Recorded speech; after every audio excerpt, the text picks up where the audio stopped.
it's very interesting because there are some practices where this is being done fairly commonly, and then others who never really see this as a surgical indication. But in your experience, how often do patients end up needing surgery for SI joint related pain issues?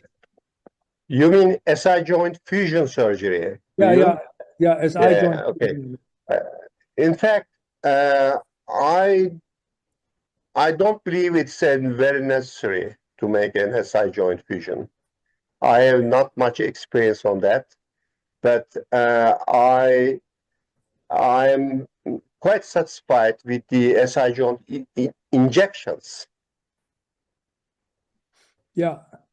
So probably somebody who are doing such surgeries must answer that question.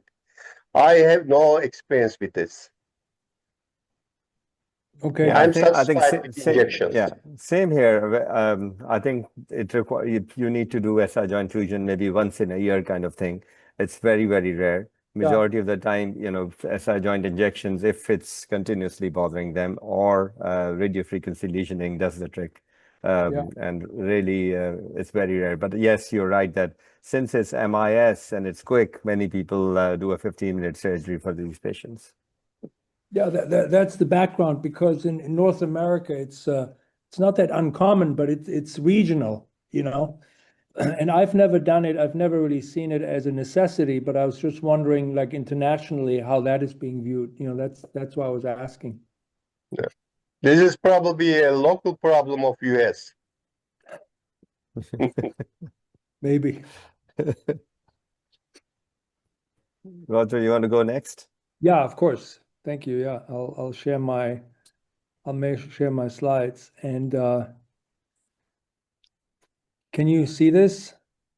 So I was asked to talk about updates or what's new in MISS, so minimally invasive spinal surgery. And this is obviously, it depends on, it's a very kind of personal opinion, because it depends on your practice, kind of what you're doing. But so I'm going to give you a little bit of an overview. These are my disclosures. So MISS, minimally invasive spine surgery, I had the good fortune of working with the AO MIS task force, and this picture kind of summarizes, MISS is heavily driven by technology, by industry, by all types of competitive, techniques. Tubular surgery, percutaneous screws, robotics, augmented reality, virtual reality, lateral surgery, anterior, posterior tubular endoscopy. It's quite heavy on industry and technology. So, and obviously there's always a lot of new kind of technology that comes out, but it is important to remember that the goal, at the end of the day, the goal is obviously to have a good patient outcome and to reduce. And for MISS specifically, the goal is to reduce local operative tissue damage and systemic surgical stress to ultimately achieve better patient outcomes. And I think for many, especially degenerative spinal problems, we actually are pretty good at achieving that nowadays. And a lot of it is due to new technology. Now, in the task force, when we teach MISS, we kind of refer to these 6 T's. The first one is target, which is patient selection, which is really the most important. And what's new in patient selection? I mean, there's not much really new in patient selection, but I think what will have a big impact, and I'm not going to talk about that, but I think AI is going to have a big impact on patient selection and decision-making in surgery, right? I'm not going to talk about that, but I just want to mention that. The news that I will kind of talk about are really more in terms of tools, technology, and techniques. So those are the other T's. And then teaching, training. There's actually a lot of new developments with teaching and training, especially with surgical simulation. We just did a course last week in New York using these surgical models. There are different companies that make those that you can use to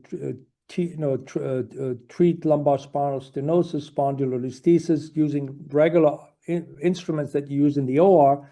But instead of cadavers, you use surgical models. And I think that's news. I mean, that's pretty amazing. And we've shown over the years that you can actually really use these models to improve surgical skills in trainees. So let's talk a little bit more about tools, technology, and surgical techniques and what's new in that regard. We call that enabling technologies, right? Tubology is tubular surgery in North America, specular surgery maybe more in Europe, but operating through tubes, right? That's something that we've been doing for a while. And there are more and more data coming out that compared to open surgery, there's really a benefit. Endoscopy is a little bit of a competitive way of doing decompression surgery, and I'll share some thoughts about that. In terms of putting in pedicle screw percutaneously with navigation, there's new technology out there. I'm going to share that with you. I'll talk a little bit about augmented reality, expandable cages for MIS surgery. So expandable cages, I'm a big TLIF guy, so I do a lot of surgery from the back. So I'll talk a little bit about putting in expandable cages from the back through a TLIF approach.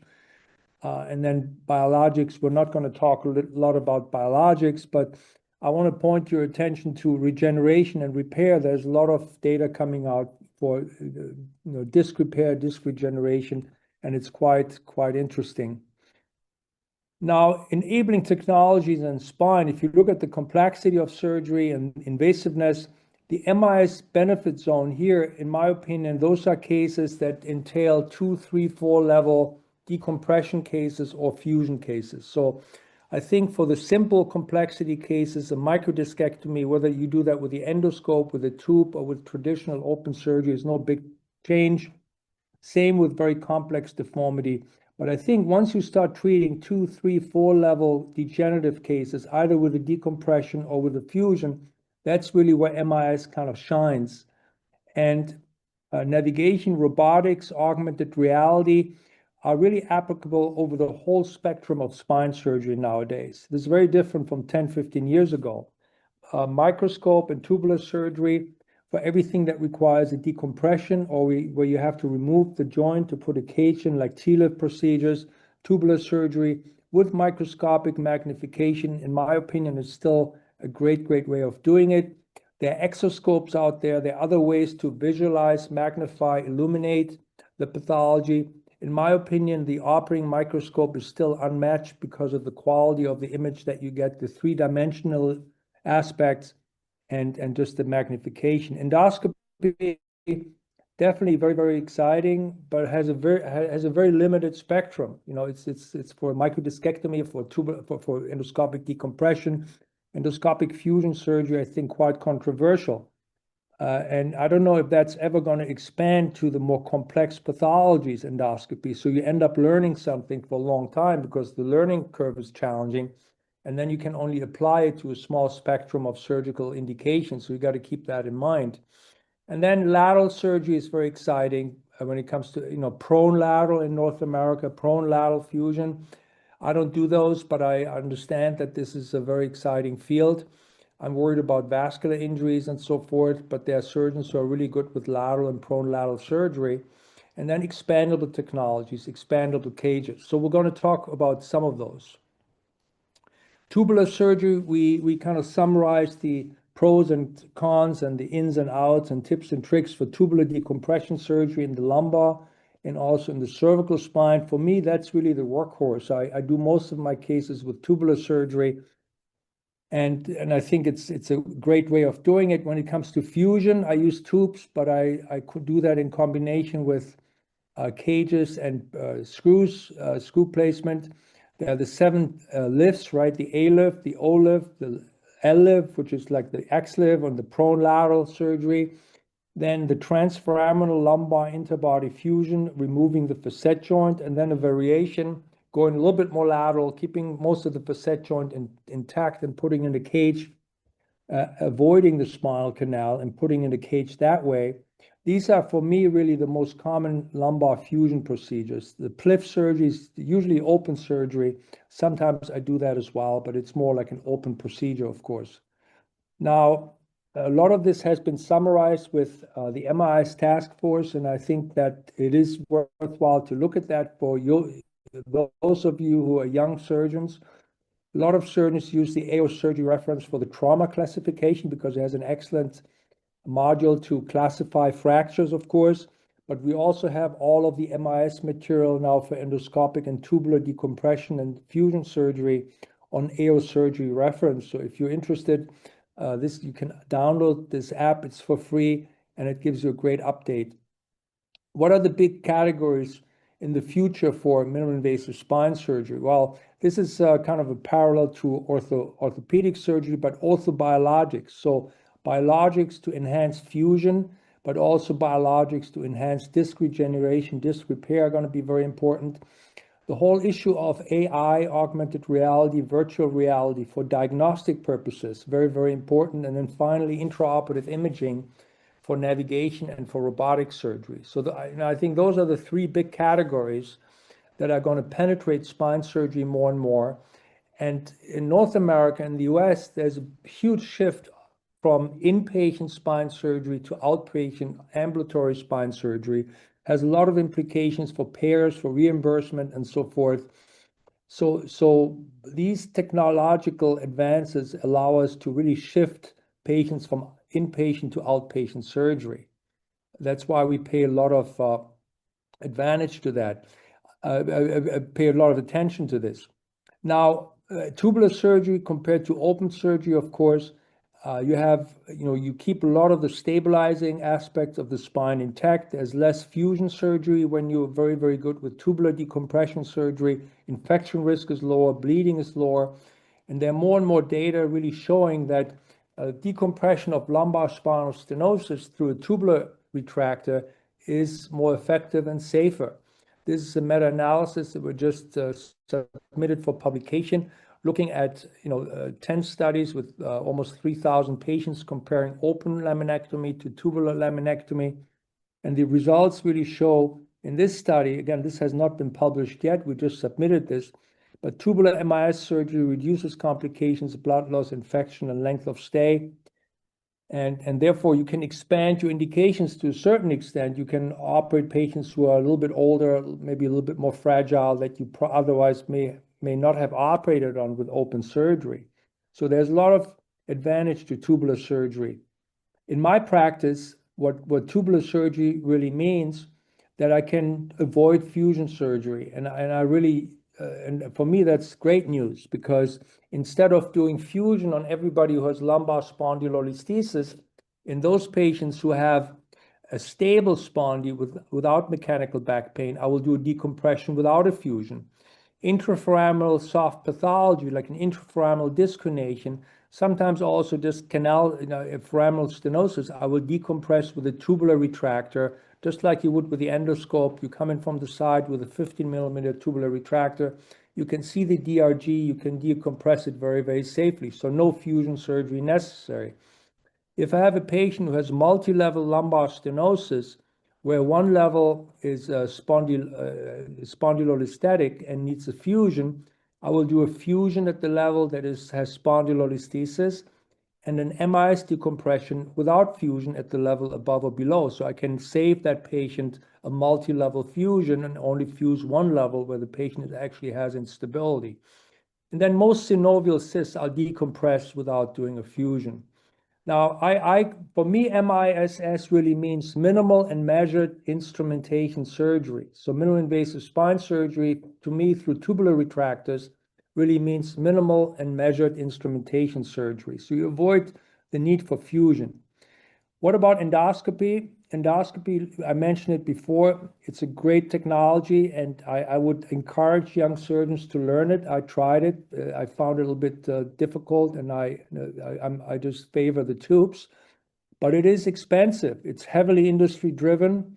You can do tubular surgery by cutting syringes. This is a picture from Mexico. We did surgeries in Mexico, and there, the surgeons cut the syringes and do tubular surgery through syringes. However, ideally, you need a microscope, which is the downside of tubular surgery. Endoscopic surgery, a little bit challenging learning curve. It takes longer. Most things take longer in endoscopy than with open or tubular surgery. I'm always worried about the DRG with transforaminal endoscopic surgery. There's a real risk of injury to the DRG, which can result in a painful complication. And then obviously it's expensive because especially for the uniportal endoscopy, you need the tower and all that. And then my criticism of endoscopy really refers to the fact that it's one-handed surgery. For a microsurgeon, you want to work with two hands, and the tubes allow you to work with two hands. It's 3D magnification through the microscope. It's a broad indication. With endoscope, it's more narrow. So again, I know that there's a lot of enthusiasm about endoscopic surgery, but that's why I wanted to mention it here, because I think you really got to be a little bit critical and kind of see where that whole thing goes with endoscopic surgery. On the other hand, I'm very excited about navigation. I think navigation is here to stay. It has shown to enhance the safety of surgery, the precision of placement of screw placement. And you're going to keep in mind that navigation includes augmented reality, virtual reality, freehand navigation, and robotics. So all these work together. You can't just look at those in isolation. If you want to take advantage of navigation, you got to really look at the whole spectrum of navigation. This is a typical case when we put in MIS pedicle screw through a small incision from the back with freehand navigation, and we use a single step. We only use, and the different companies make these types of implants now, where instead of navigating the K-wire, the awl, the tip, and then the screw, you only navigate one instrument. So that really makes the workflow so much easier and really makes it so much more, workflow related, so much more beneficial to just navigate one instrument rather than navigating multiple instruments for navigation. And we looked at the accuracy, which was very, very high, 95% accuracy of percutaneous pedicle screws, single-step pedicle screws placed with freehand navigation. Augmented reality is something that really penetrates our whole life these days. What about surgery? Augmented reality. There are two ways of utilizing augmented reality. One is with the goggles, where you put in pedicle screws, and in the goggles you kind of see the anatomy and put in your pedicle screws that way. I'm really more interested in augmented reality, how it augments your workflow. So not only for the pedicle screws, but then also once you do your microsurgical decompression, the augmented reality showing you certain landmarks that you feed into your view to be able then to find certain landmarks. We did that very effectively for MIS TLIF surgery, where we visualize the pedicles, the disc space, the facet joint, and sequentially play those landmarks into the operative view through the microscope and guide surgeons through the whole TLIF operation. Just as an example, we use TLIF, but you could really use any other operation as well. We did this in a study together with Claudius Tomé in Innsbruck, where we had 12 surgeons do MIS TLIF surgery. This is looking at the skin, and you can see here the pedicles that are relevant for the TLIF surgery, the facet joint, the disc space, and basically you put in your tubular retractor, and then while you're doing the approach and then the decompression, the augmented reality kind of shows you exactly what are the relevant landmarks for your operation. Now this is putting the dilator, and this is now removing the facet joint. We're drilling from the transition between the spinous process and the lamina to the pars, and then we remove the IAP, and the blue line here is the facet joint. This is just an example of how you can use the augmented reality not only to put in screws, but also to guide you through the operation. And we did this with Claudius Tomé in a study in Innsbruck in New York, and using augmented reality in young surgeons to have them do MIS TLIF surgery 3 times in a row in a model, we found that augmented reality led to less mental demand and cognitive load in these surgeons and better overall performance. And finally, just a few words about expandable cages here. We use expandable cages for MIS TLIF surgery here, and you can see with expandable cages, you can restore segmental lordosis in MIS TLIF surgery, which is quite important, because the general kind of criticism of MIS TLIF surgery is that you cannot really affect lordosis that much. But I think with expandable cages, as long as you're very careful and you avoid overexpansion and subsidence, you can really use this technology to effectively restore lordosis. So anyway, I think I'm pretty much at the end. So enabling technologies, we talked about tubology, endoscopy, single-step pedicle screws, augmented reality, expandable cages. I didn't talk about biologics, but I just want to remind you that at the end of the day, obviously, patient selection is really the most important thing. No matter how much technology you use, you got to pick the right operation for the right indication. That's the most important thing. But if you have a surgical plan and you're convinced that that's the correct surgical plan, if you can do this with advanced technology, I think then that it's certainly a good thing, and obviously it has to be cost effective as well. So thank you for your attention. If you want to learn more about MIS, come to New York in December 12th and 13th. We have a big course in New York. We're partnering with the Seattle Science Foundation, and we'll welcome you there to learn about MIS. Thank you so much, Salman and Mehmet and everybody else, and Muna. And I hope that this was adequate. Thank you. Thank you, Professor Hartl, for this excellent presentation. I agree with you that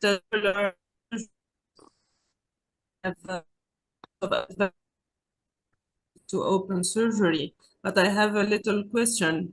Have you had any failure in with tubular surgery for distal herniation? If there are cases, what was the reason for conversion to open surgery? Was there an error in some patient or hemorrhagic accident? Yeah, I'm just thinking, you know, I've done tubular surgery for 20 years, and I started, yeah, I mean, I started almost 20 years ago. I got to tell you, I don't think I converted once. I remember I converted once because of a CSF leak, intraoperative CSF leak, because I had to bring the patient back later because I just couldn't, you know. But other than that, I don't remember really ever converting. I mean, it's really once you put your tubular retractor, once you're there, it's really like open surgery. There's no big difference, you know. And I would recommend surgeons who are not that familiar, maybe start with the bigger tube, take a lot of time with the exposure. Maybe use navigation if you have navigation available, because it can be confusing, you know. So if you have navigation available, maybe do your first cases with tubular surgery with navigation, so you kind of keep your orientation. But I don't, you know, I think the conversion rate generally is very, very low, you know. I think I agree, Roger. Okay, thank I you. think everybody has the same experience. Sorry, I think I'm going to just request Sabino, who stepped in and would give a 10-minute talk to us on Saller anatomy and his journey there. Roger, excellent. We are grateful. Please stay with us.